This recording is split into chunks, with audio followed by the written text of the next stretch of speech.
सुभागी। और लोगों के यहाँ चाहे जो होता हो, तुलसी महतो अपनी लड़की सुभागी को लड़के रामू से जौ भर भी कम प्यार न करते थे। रामू जवान होकर भी कुछ काठ का उल्लू था।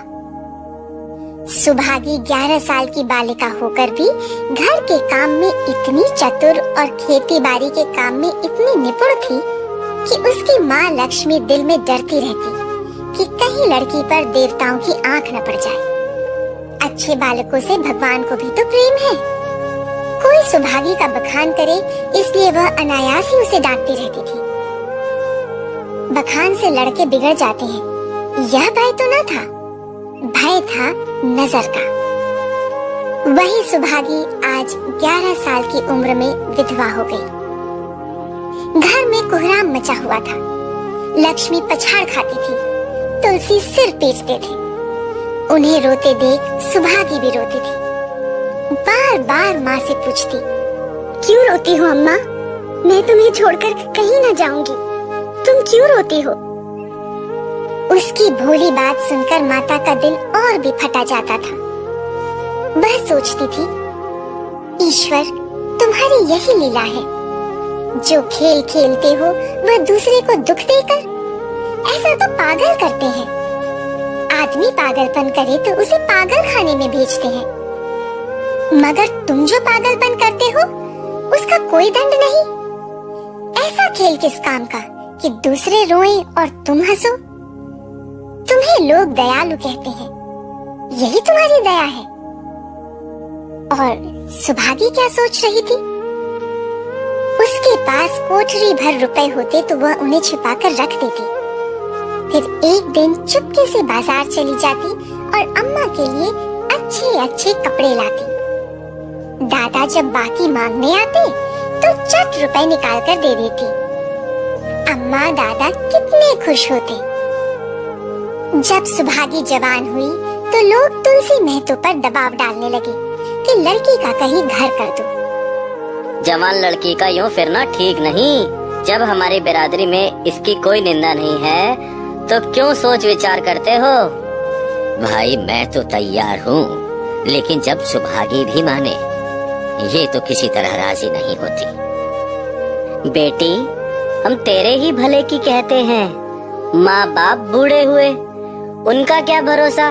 तुम इस तरह कब तक बैठी रहोगी? सुभागी ने सिर झुकाकर कहा, चाचा, मैं तुम्हारी बात समझ रही हूँ, लेकिन मेरा मन घर करने को नहीं कहता।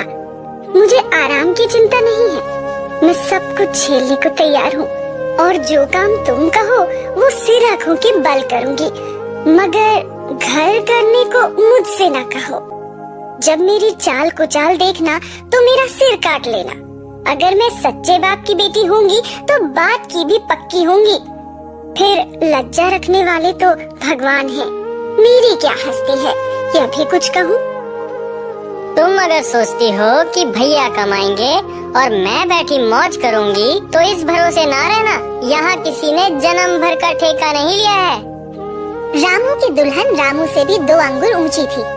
मटक कर बोली, हमने किसी का कर्ज थोड़े ही खाया है, जन्म भर बैठकर भरा करें। यहाँ तो खाने को भी महीन चाहिए, पहनने को भी महीन चाहिए। ये हमारे बूते की बात नहीं है। मैंने तो तुम्हारा आसरा भी नहीं किया और भगवान ने चाहा तो करूंगी भी नहीं।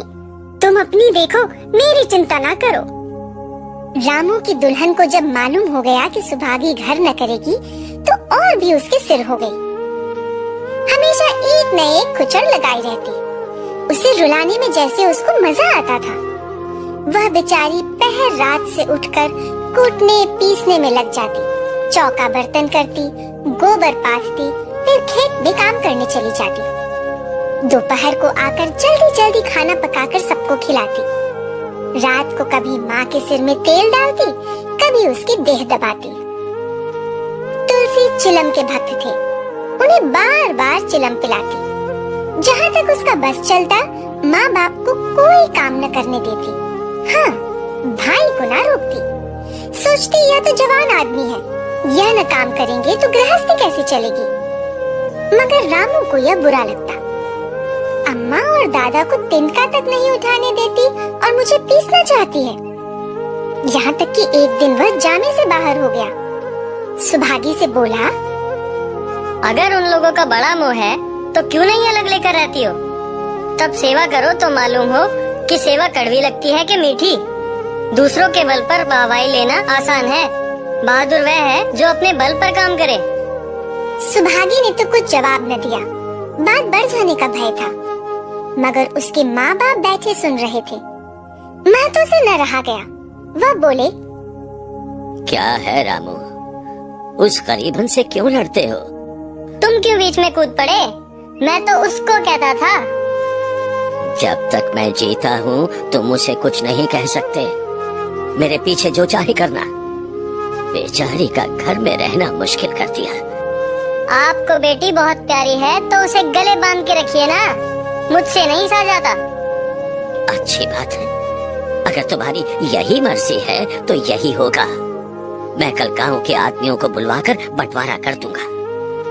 तुम चाहे छूट जाओ, सुभागी नहीं छूट सकती। रात को तुलसी लेटे तो वह पुरानी बात याद आई जब रामू के जन्मोत्सव में उन्होंने रुपए कर्ज लेकर जलसा किया था, और सुभागी पैदा हुई तो घर में रुपए रहते हुए भी उन्होंने एक कौड़ी न खर्च की। पुत्र को रत्न समझा था, पुत्री को पूर्व जन्म के पापों का दंड। वह रत्न कितना कठोर निकला और वह दंड कितना मंगलमय। दूसरे दिन महतो ने गांव के आदमियों को जमा करके कहा, पंचो, अब रामू का और मेरा एक में निवाह नहीं होता।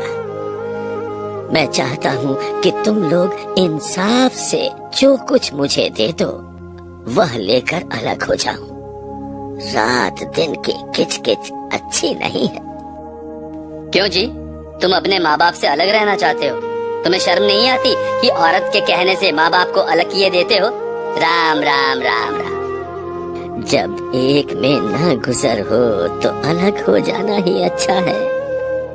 तुमको एक में क्या कष्ट होता है? एक बात हो तो बताऊं?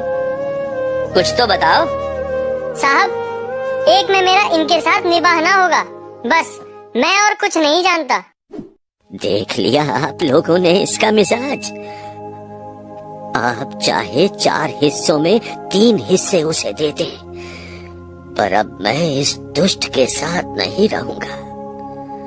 भगवान ने बेटी का दुख दे दिया। नहीं, मुझे खेती बाड़ी लेकर क्या करना था? अरे जहाँ रहता वहीं कमा खाता।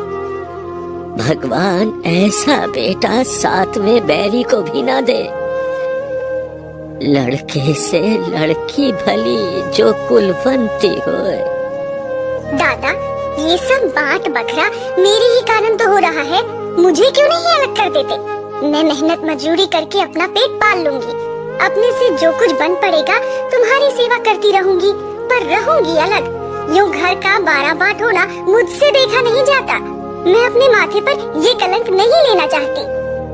बेटी, हम तुझे नहीं छोड़ेंगे, चाहे संसार छूट जाए। रामू का मैं मुंह नहीं देखना चाहता। उसके साथ तो रहना दूर रहा। तुम किसी का मुंह नहीं देखना चाहते तो हम भी तुम्हारी पूजा करने को व्याकुल नहीं है। महतो दांत पीसते हुए उठे कि बहू को मारे, मगर लोगों ने पकड़ लिया। बंटवारा होते ही महतो और लक्ष्मी को मानो पेंशन मिल गई। पहले तो दोनों सारे दिन सुभागी के मना करने पर भी कुछ न कुछ करते ही रहते थे, पर अब उन्हें पूरा विश्राम था। पहले दोनों दूध घी को तरसते थे। सुभागी ने कुछ रुपए बचाकर एक भैंस ले ली। बूढ़े आदमियों की जान तो उनका भोजन है। अच्छा भोजन न मिले तो वे किसके आधार पर रहे? चौधरी ने बहुत विरोध किया। कहने लगे,